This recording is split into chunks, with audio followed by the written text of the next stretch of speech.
Kita ke perkembangan kasus Padepokan Dimas Kanjeng. Segala cara dilakukan pemerintah untuk mengajak pulang para pengikut taat pribadi di Padepokan Dimas Kanjeng di Kabupaten Probolinggo, Jawa Timur. Kali ini petugas dari tim Litbang Kemenak RI mendatangi tenda-tenda. Namun mereka ditolak mentah-mentah saat mengajak ratusan pengikut taat pribadi.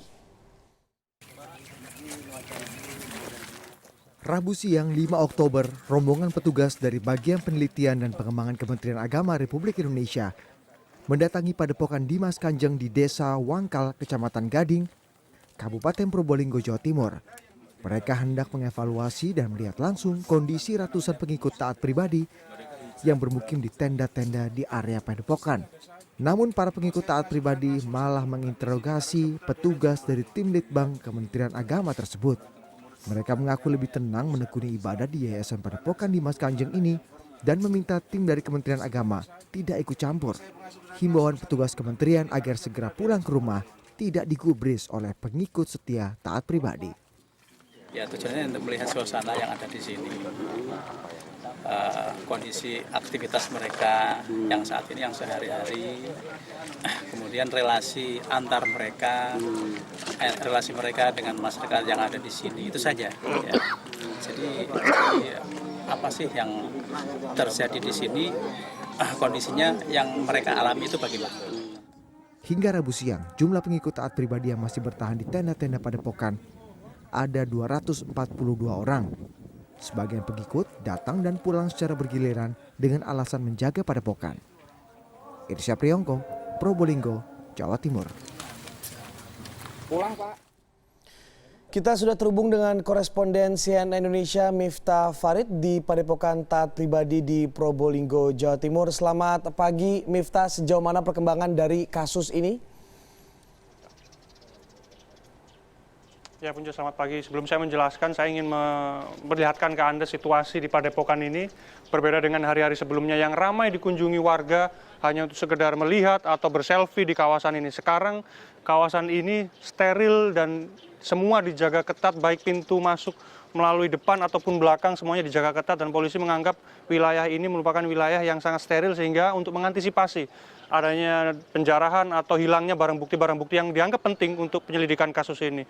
Nah, terkait perkembangan penyelidikan, memang sejauh ini polisi akan berencana memeriksa sosok Marwah Daud Ibrahim yang saat ini menduduki posisi sebagai pengganti sementara dari taat pribadi. Kalau dalam struktur Padepokan memang Marwah Daud ini memiliki posisi yang cukup strategis, yaitu sebagai ketua yayasan, dan dia memiliki program-program yang digunakan oleh taat pribadi ketika taat pribadi mendapatkan uang. Nah, Marwah Daud inilah yang kemudian mendistribusi uang itu untuk program-program tertentu yang sudah ditetapkan oleh kelompok ini. Nah, sejauh ini memang belum pasti kapan kemudian pemeriksaan dilakukan. Namun dalam waktu dekat, polisi di Polda Jawa Timur akan kedapatan barang bukti yang diterima mereka di Sulawesi Selatan, terutama dari korban Najimiyah yang jumlahnya cukup banyak barang buktinya, yaitu sekitar 5 koper, yang 4 koper diantaranya berisi uang palsu yang diduga palsu oleh polisi, dan ini pecahan-pecahan dari berbagai negara, dan juga 1 tas koper berisi juga barang-barang pusaka yang juga diduga palsu beserta emas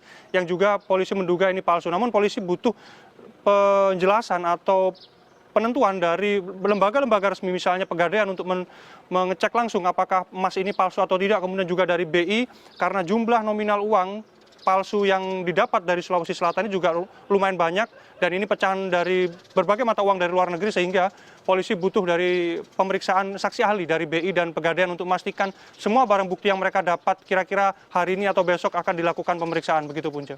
Ya, Miftah, berapa potensi, mungkin Anda mendapatkan informasi berapa potensi, kemudian apakah juga ada lokasi-lokasi lainnya terkait dengan dugaan uang palsu ini? Ya, sejauh ini uang palsu hanya didapat dari Sulawesi Selatan. Polisi juga mengamankan misalnya sekitar 30 lembar uang pecahan 100 ketika melakukan penggeledahan di rumah utama milik taat pribadi. Mereka hanya menemukan sekitar 3,3 juta. Bank Indonesia sudah mengecek langsung lembar demi lembar dan itu sudah dinyatakan asli.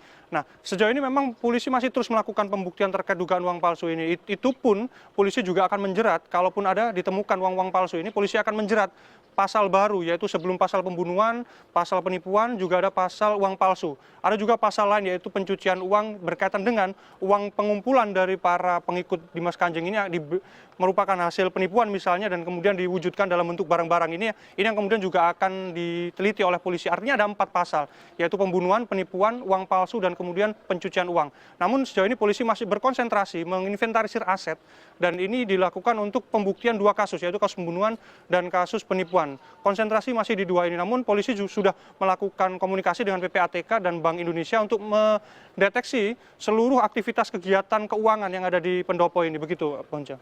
Baik, terima kasih Miftah Farid atas laporan Anda langsung dari Probolinggo, Jawa Timur.